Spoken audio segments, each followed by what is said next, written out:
Hello everybody, it's Kyra from BodyCandy. On today's episode of the tea, we'll be speaking about rook piercings 101. Once again, my voice is gone, it's old news.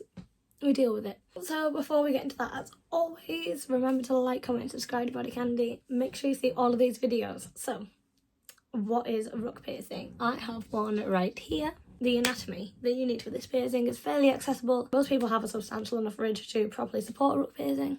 What varies widely is the anatomy that decides what kind of jewellery you can wear in it once it's healed. If your ear is small or the area around that ridge is shallow, you may only be able to wear a curved barbell like what I'm wearing. If your ridge has more of a ledge-like structure or is very prominent, which is rarer, you may be able to rock circular jewellery in your rook, like a hinge segment ring or a captive bead ring. You will almost certainly be pierced with a curved barbell to allow for easier healing and to accommodate for swelling afterwards.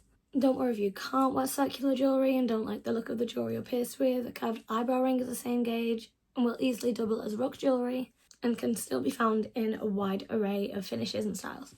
So healing and aftercare. The rook piercing is not an easy piercing to heal. It can take as few as 9 or as many as 18 months to fully heal. Make sure you have a travel pillow to sleep on if you are a side sleeper. You won't be able to change your jewellery aside from the piercer recommended downsizing until it's fully healed, so if you hate your jewellery, just keep reminding yourself that it's only temporary. Aftercare is quite simple, like most ear cartilage piercings.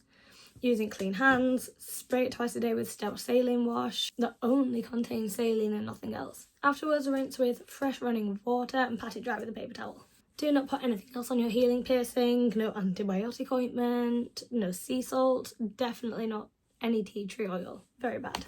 Migration and rejection. So these are the two most dreaded words for a pierced person. Rook piercings can migrate, and this is often due to factors like trauma, so something hitting it, for example, improper jewellery or improper aftercare. So this results in a piercing that is shifted and is no longer in the same position as it was pierced in. Rejection can also occur, as with any other piercing, for the same reasons. Some people may find that their cartilage simply just doesn't heal piercings very well. If you see things like your piercing fistula looking bigger, you can suddenly see more of the jewellery or see it through the skin, your piercing is red and flaky, or your piercing seems irritated and just can't be calmed down. These can all be signs of migration or rejection. Once these processes have begun, they cannot be stopped, sadly, and the only way to fix them is to remove the jewellery from the piercing site and just let it heal. So thank you so much for watching these videos. Once again, I can only apologise about my voice. So let me know if you have a rook piercing, let me know if you're interested in getting a rook piercing, and thank you so much for watching. Remember to like, comment, subscribe to BodyCandy, and make sure you see all of these videos, and I will see you on the next one. Goodbye.